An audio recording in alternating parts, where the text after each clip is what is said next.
તો આજે આપણે સુપર હેલ્ધી અને મિક્સ વેજીટેબલ કચોરી બનાવવા માટે થઈ અને આપણે એક વાટકી જેટલો ઘઉંનો લોટ લીધો છે. તો આપણે એમને એક મોટા વાસણની અંદર ઘઉંનો લોટ લઈ લેશું. આપણે મેંદો યુઝ નથી કરતા, રોટલીનો જે ઘઉંનો લોટ છે એનો જ ઉપયોગ કરીશું. અને વચ્ચે એમાં આ રીતે ખાડો કરીને એમની અંદર આપણે થોડું પાણી અને 1 ચમચી જેટલું જામેલું ઘી લેશું, 1 ચમચી જેટલું ખાવાનું તેલ લેશું. અને હવે એની અંદર આપણે ધાણાભાજી એડ કરવાની છે. તો ધાણાભાજી નાખી અને હવે એમની અંદર સ્વાદ અનુસાર નિમક એડ કરીશું. અને ત્યારબાદ 1 ચમચી જેટલા તલ, એમની અંદર ચીલી ફ્લેક્સ 1 ચમચી જેટલો ચીલી ફ્લેક્સ એડ કરીશું. થોડી એવી હિંગ, કલોંજી, એ બધું જ આપણે એમની અંદર એડ કર્યા બાદ આપણે એમને બિલકુલ હળવા હાથથી આ રીતે એ બધું મિક્સ કરી લેવાનું છે. અને બિલકુલ થોડું પાણી લઈને જ આપણે એમની કણક બાંધવાની છે. તો તમે જોઈ શકો છો એકદમ સોફ્ટ પણ નહીં અને વધારે પડતી હાર્ડ પણ નહીં, એવી આપણી કણક તૈયાર થઈ ગઈ છે. તો હવે આપણે ફિલિંગની તૈયારી કરીએ. તો મેં એમની અંદર મિક્સ વેજીટેબલ લીધા છે. એની અંદર ગાજર, કોબી, કેપ્સિકમ, દૂધી, પાલક, ધાણાભાજી, એ બધું જ શાકભાજી લીધું છે.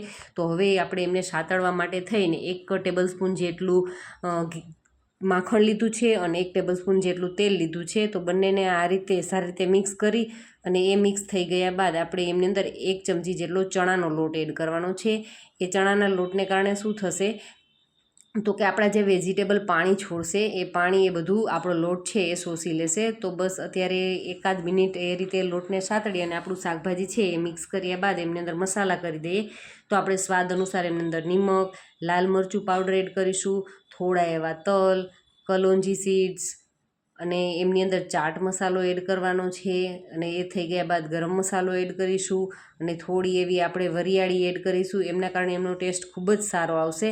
તો બસ હવે આને 1 મિનિટ માટે આ જ રીતે મિક્સ કરી અને સારી રીતે સાતળી લેવાનું છે. અને વધારે બાઇન્ડિંગ માટે આપણે એમની અંદર બાફેલા બટેટાનો ઉપયોગ કરવાનો છે.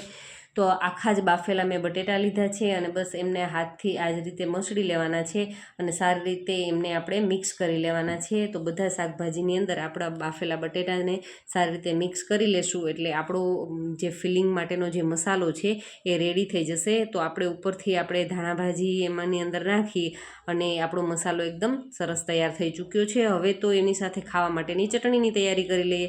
તો મેં એક મિક્સી જાર લીધી છે અને એમની અંદર હું થોડા ધાણાભાજી છે એ રફલી આ રીતે કટિંગ કરી અને એડ કરી દઈશ. અને હવે એમની અંદર 2 થી 3 નંગ જેટલી તીખાશ માટે મરચાં નાખી દઈશ. તો આપણે મરચાંનું કટિંગ કરી અને લઈ લેશું. અને હવે નાખીશું 1 ઇંચ જેટલા આદુનો ટુકડો.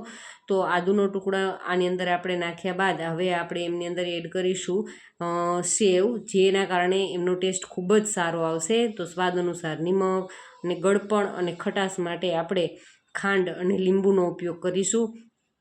તો એ બધું જ નાખ્યા બાદ એમની અંદર 2 થી 3 હું આઈસના ક્યુબ્સ નાખી દઈશ. અને હવે બસ આમને ક્રશ કરી લેશું એટલે આપણી ચટણી છે એ ગ્રીન ચટણી ખૂબ જ સરસ ચટાકેદાર એકદમ ટેસ્ટમાં બેસ્ટ એવી ચટણી તૈયાર થઈ ચૂકી છે. તો હવે આપણે લોટ તપાસી લઈએ. તો લોટ પણ ખૂબ જ સરસ થઈ ગયો છે 15-20 મિનિટના રેસ્ટ બાદ. તો બસ હવે આપણે બંને હાથ પર આ રીતે તેલ લગાવી લેવાનું છે અને એક રોટલીના લુવા જેટલો આપણે લુવો લઈ લેશું. અને અમે અત્યારે જુઓ ખાસ જોવાનું છે, બંને નીચે જુઓ બંને આંગળીનો ઉપયોગ કર્યો છે, બંને હાથની આંગળીઓ લીધી છે અને ઉપરથી અંગૂઠા આ રીતે હળવે પ્રેસ કરી અને એની થેપલી તૈયાર કરી લેવાની છે. તો આ રીતની એની થેપલી તૈયાર થઈ ગયા બાદ તમે જોઈ શકો છો કે એક પાતળી પણ નથી અને વધારે પડતી જાડી પણ નથી.